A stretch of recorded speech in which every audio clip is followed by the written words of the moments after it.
I started sleeping with the hallway light on again.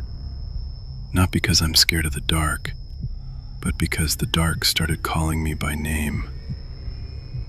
It started 3 months ago, on a Wednesday night that felt heavier than the others. I had just turned off the lights when my phone buzzed on the nightstand. The screen glowed faintly in the dark, cutting through the stillness like a slit of cold light. Unknown number. I almost ignored it. Almost. But something about the timing, 12:03 a.m. exactly, made my chest tighten.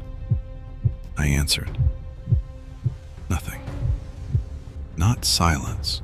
Silence has softness. This didn't. This was a hollow, humming emptiness, the kind of quiet that lives deep inside abandoned buildings. I said hello twice, then hung up. Told myself it was a wrong number.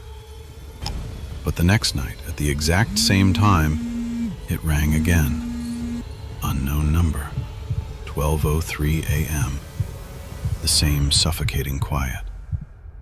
I listened longer this time, trying to make sense of the faint, almost breathing sound beneath the static. It felt like someone was on the line, listening back, watching without eyes, waiting without words.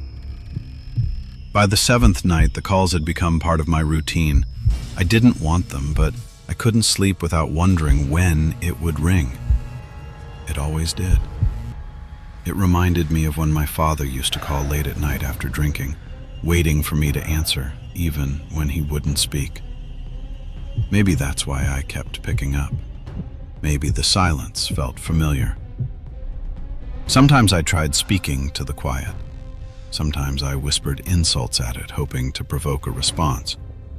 Once, I begged it to stop. But the line never changed.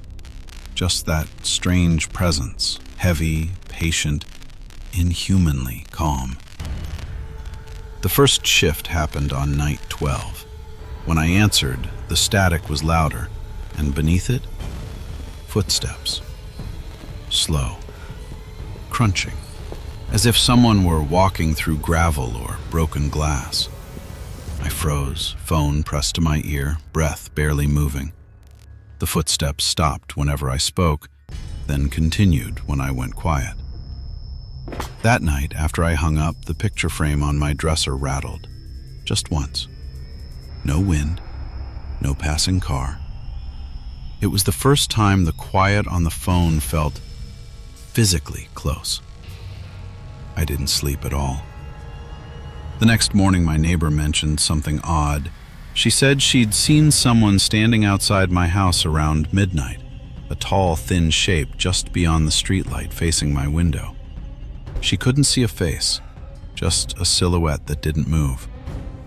I laughed it off, but it lodged itself in my mind like a splinter. By week 3, the calls changed again. The silence grew heavier, sticky. Sometimes I felt like the quiet was breathing with me, matching my inhales. Sometimes I thought I heard whispering, so faint I couldn't tell if it was real or if my exhaustion was finally splitting open. Then came the night everything shifted. Night 24. The call came at its usual time. My room felt colder than normal, the shadows stretched thin like pulled skin. When I answered, there was no static, no breathing, just a faint, rhythmic thumping, slow and deep, like a heartbeat. Not mine, not human. I forced myself to speak. What do you want? For the first time, the sound changed. A muffled scrape, a soft exhale, and then, very faint, my name, Michael, drawn out like a sigh leaking through broken teeth. I dropped the phone. My hands shook violently. I didn't pick it up again until the call ended on its own. The next day, I changed my number, bought a new phone, switched carriers, powered down the old one and locked it in a drawer. That night at 12:03 a.m., my new phone buzzed. Unknown number.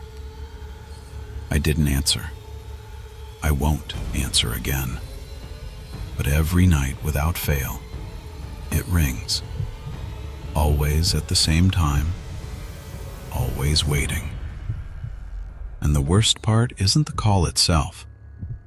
It's knowing the voice finally spoke my name, not because it found me, but because it remembers me. And it's still out there, waiting. Subscribe to What Ifs Horror to face the next story.